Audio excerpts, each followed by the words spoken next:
Olá a todos, a todas. Meu nome é Valquíria Vetter, eu sou coordenadora auxiliar e professora do curso de Letras Brasília. Participo de um grupo de pesquisa intitulado Encontros Interculturais na EAD, Narrativas de Vida dos Diferentes Brasis. Este grupo é coordenado pelas professoras Roseli Gimenez e Cielo Festino. Vou falar a respeito das narrativas de vida relativas ao Rio Grande do Sul. Para tanto, vou compartilhar a minha tela com vocês. O Rio Grande do Sul é um estado brasileiro que integra a região sul, sendo a unidade mais meridional do território nacional. A sede do governo estadual fica na cidade de Porto Alegre. E Porto Alegre, hoje, tem mais ou menos 11 milhões de habitantes. A população gaúcha é a sexta maior do Brasil.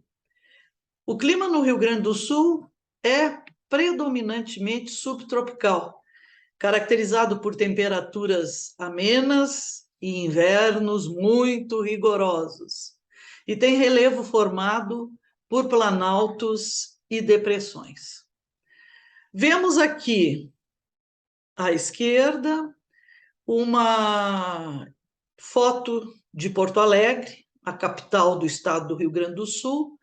Abaixo aqui, em primeiro plano, está a Ponte do Guaíba. Esta ponte é uma ponte móvel e assim ela permite a passagem de grandes embarcações. Porto Alegre tem uma praça central. Essa praça chama-se Praça Marechal Deodoro. Atualmente é conhecida como Praça da Matriz. Nessa praça nós encontramos vários prédios importantes para a cidade.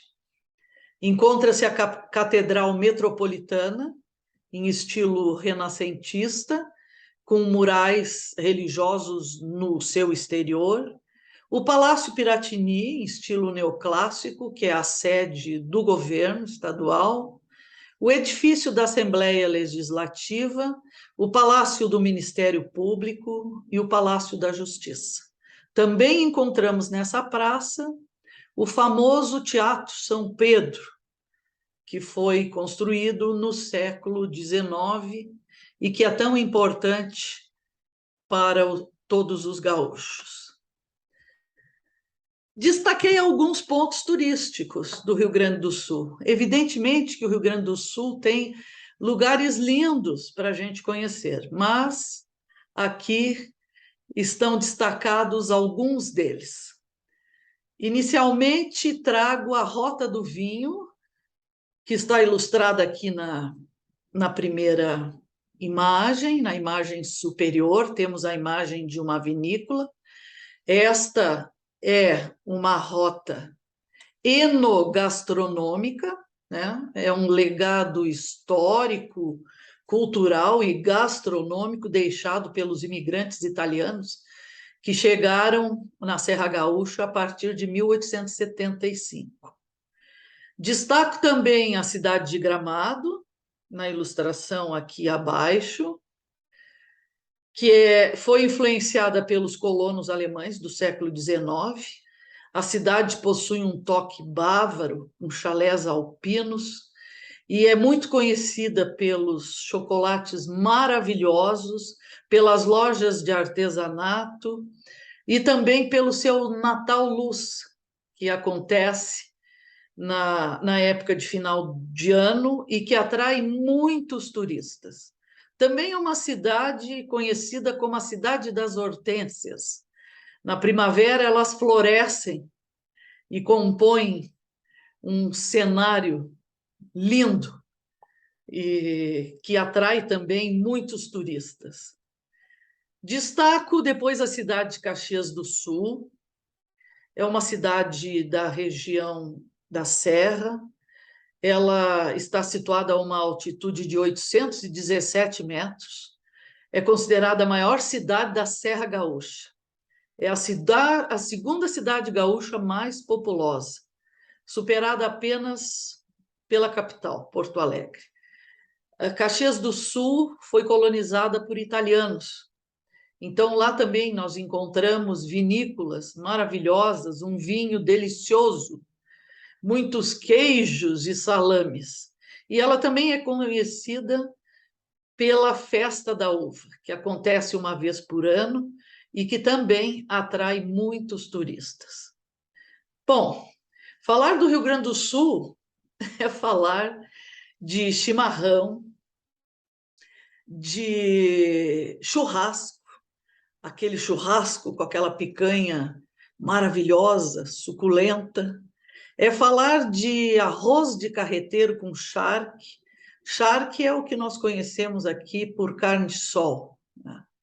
E de uma sobremesa muito característica do Rio Grande do Sul, que é o sagu, que é feito de vinho e que a gente degusta com um creme. Trago a primeira narrativa de vida relacionada ao Rio Grande do Sul. Aqui é a narrativa de vida em letra de música gauchesca. O título é Amargo, que se refere ao chimarrão, ao mate, né? E é uma canção de Jaime Caetano Brown. Só que é uma característica aqui. Essa letra ela não é cantada, né? Essa letra ela é apresentada com um fundo musical de violão. Então a música é tocada e a letra é declamada. Velha infusão gauchesca de topete levantado, o porongo requeimado que te serve de vasilha, tem o feitio da coxilha, por onde o guasca domina, e esse gosto de resina, que não é amargo nem doce, é o beijo que desgarrou-se dos lábios de alguma china.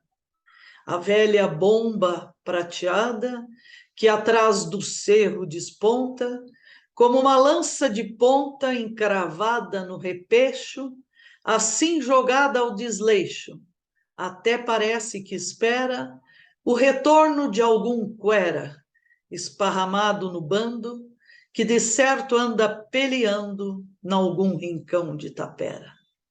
Nessa lagoa parada, cheia de paus e de espuma, vão cruzando uma por uma antepassadas visões, fandangos e marcações, entreveros e buchinchos, clarinadas e relinchos, por descampados e grotas.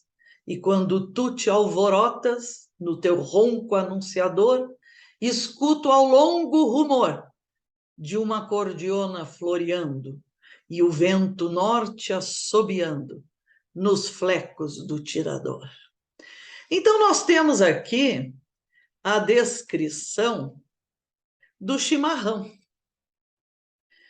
Mas, na verdade, junto com essa descrição, vem toda uma narrativa de vida do gaúcho. De qual gaúcho? Daquele gaúcho do interior do Rio Grande do Sul, daquele gaúcho das estâncias, daquele gaúcho que anda pilchado, ou seja, vestido a rigor e cavalgando o seu animal de estimação. Tá?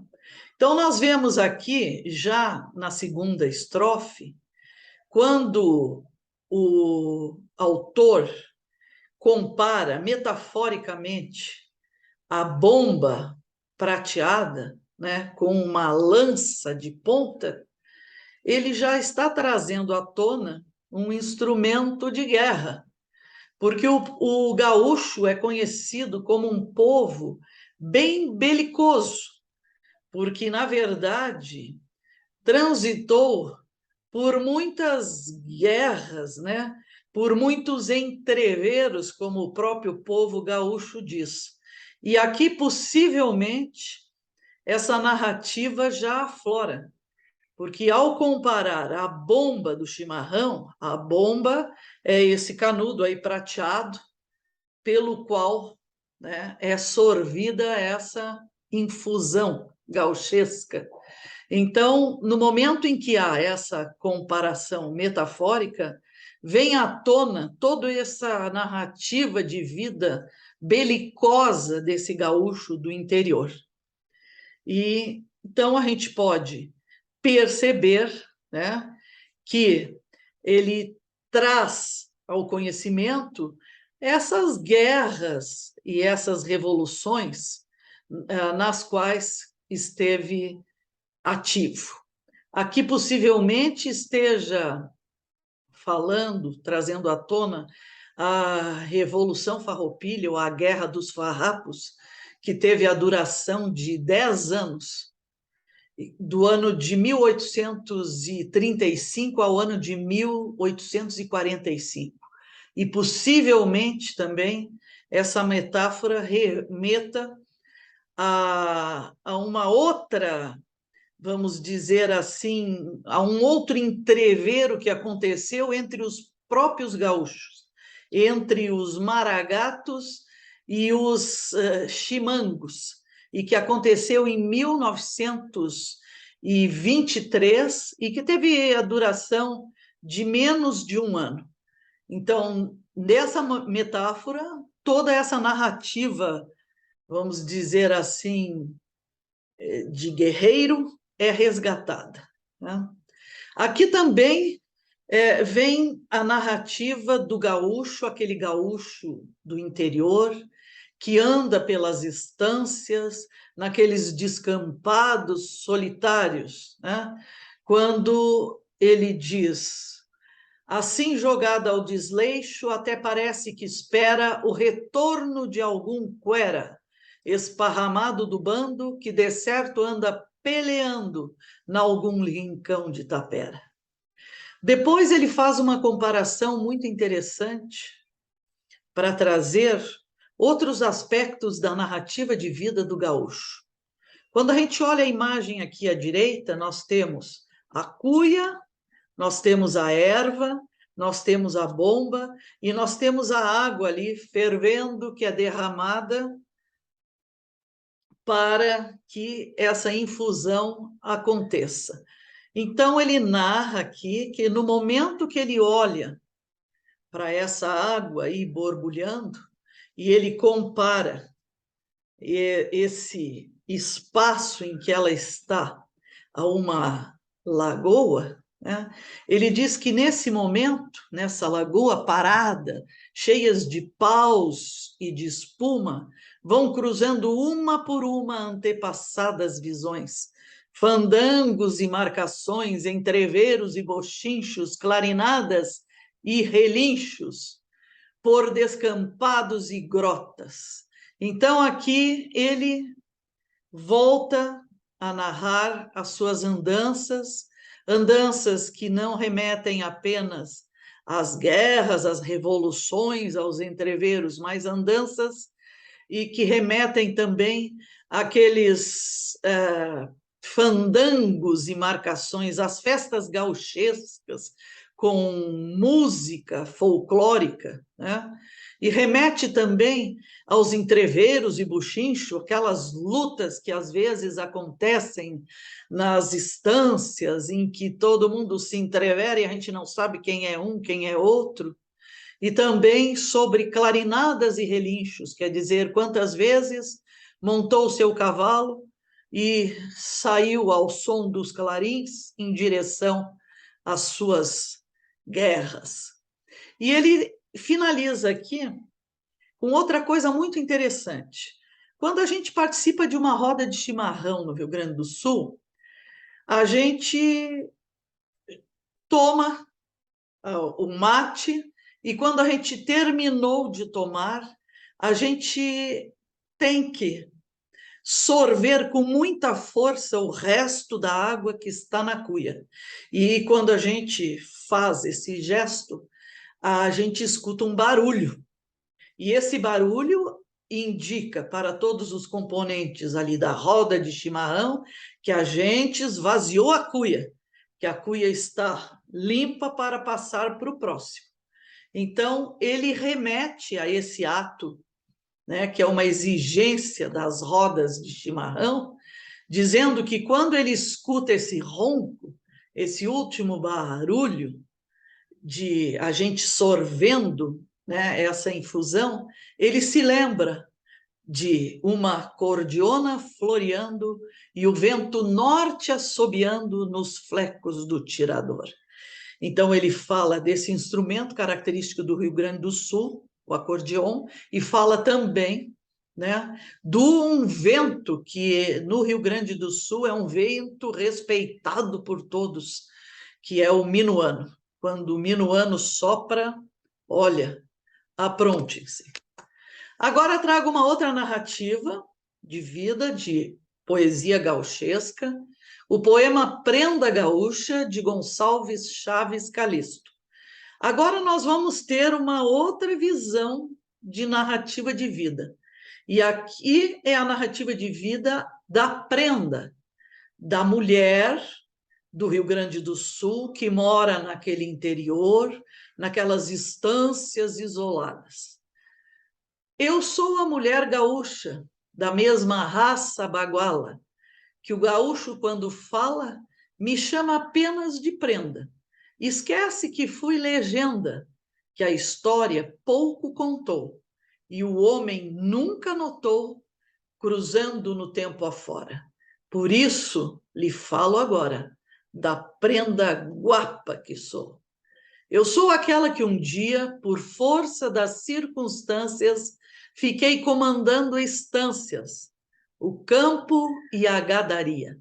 Enquanto o taura partia, cruzando fronteira e serra, indo ao encontro da guerra, porque o dever o chamava, era eu que aqui ficava, tomando conta da terra. Eu fui peona e fui patroa, lidando com bois de canga. Fui maragata e chimanga, sem escola, sem estudo, gaúcha acima de tudo, tendo pampa por tesouro. Plantava e castrava touro na hora que precisava, e muitas vezes sangrava, carneava e tirava o couro. Então, é aqui ó, a narrativa dessa prenda, dessa mulher, que fica na estância quando o gaúcho vai para as suas guerras.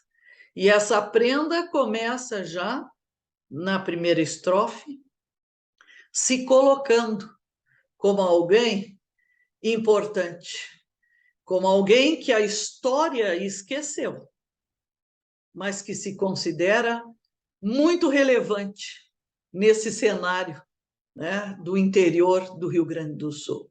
E ela se acha importante porque ela é aquela que, quando o gaúcho sai para a guerra, toma conta de tudo e cumpre esse papel, muitas vezes bem masculino. Então, ela fala aqui, né, que ela foi peona e foi patroa. Então, tudo que o homem geralmente é numa instância. Lidando com bois de canga, né? Fala que foi maragata e chimanga. Aqui, ela já está fazendo uma referência a esse entreveiro de 1923, quando os gaúchos brigaram entre eles mesmos, com eles mesmos, e alguns se designaram como maragatos e outros como chimangos, né? E se dividiram para lutar no próprio Rio Grande do Sul por questões sociais e econômicas da época.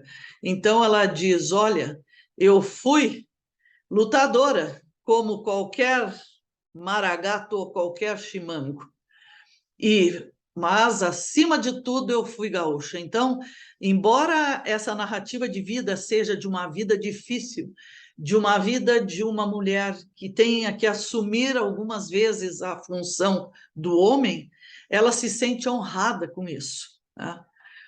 E ela também termina aqui com alguns versos bastante fortes. Plantava e castrava touro na hora que precisava, e muitas vezes sangrava, carneava e tirava o couro. Então, esse é um ato totalmente masculino, esse de castrar o touro, sangrar o touro, matar, carnear, né, tirar o couro. E ela assume esse ato e se sente orgulhosa por assim fazer. Narrativas de vida na literatura gaúcha. Agora trago essa última narrativa do querido amado Érico Veríssimo, no seu texto Olhai os Lírios do Campo. Eu encontrei várias vezes o Érico Veríssimo no Parque da Redenção, ele passeando com a sua esposa. E agora trago para vocês esse belíssimo texto em que ele faz uma narrativa de vida do homem da época, mas essa narrativa, eu creio, ela diz respeito a nós. Creio que ela também nos representa e também nos mostra, nós, esses senhores, né? Essas senhoras da globalização, da internet, que passam a maioria do seu tempo trabalhando e se preocupando com essas lidas, quando, na verdade, deixam passar coisas importantes que a vida tem. Estive pensando na fúria cega com que os homens se atiram à caça do dinheiro. É essa a causa principal dos dramas, das injustiças, da incompreensão de nossa época. Eles esquecem o que tem de mais humano e sacrificam o que a vida lhes oferece de melhor, as relações de criatura para criatura. De que serve construir arranha-céus se não há mais almas humanas para morar neles? É indispensável trabalhar, pois um mundo de criaturas passivas seria também triste e sem beleza. Precisamos, entretanto, dar um sentido humano a nossas construções. E quando o amor ao dinheiro, ao sucesso, nos estiver deixando cegos, saibamos fazer pausas para olhar os lírios do campo e as aves do céu. Muito obrigada a todos. Espero que vocês gostem dessas narrativas e que, por meio delas, tenham conhecido um pouquinho mais do Rio Grande do Sul.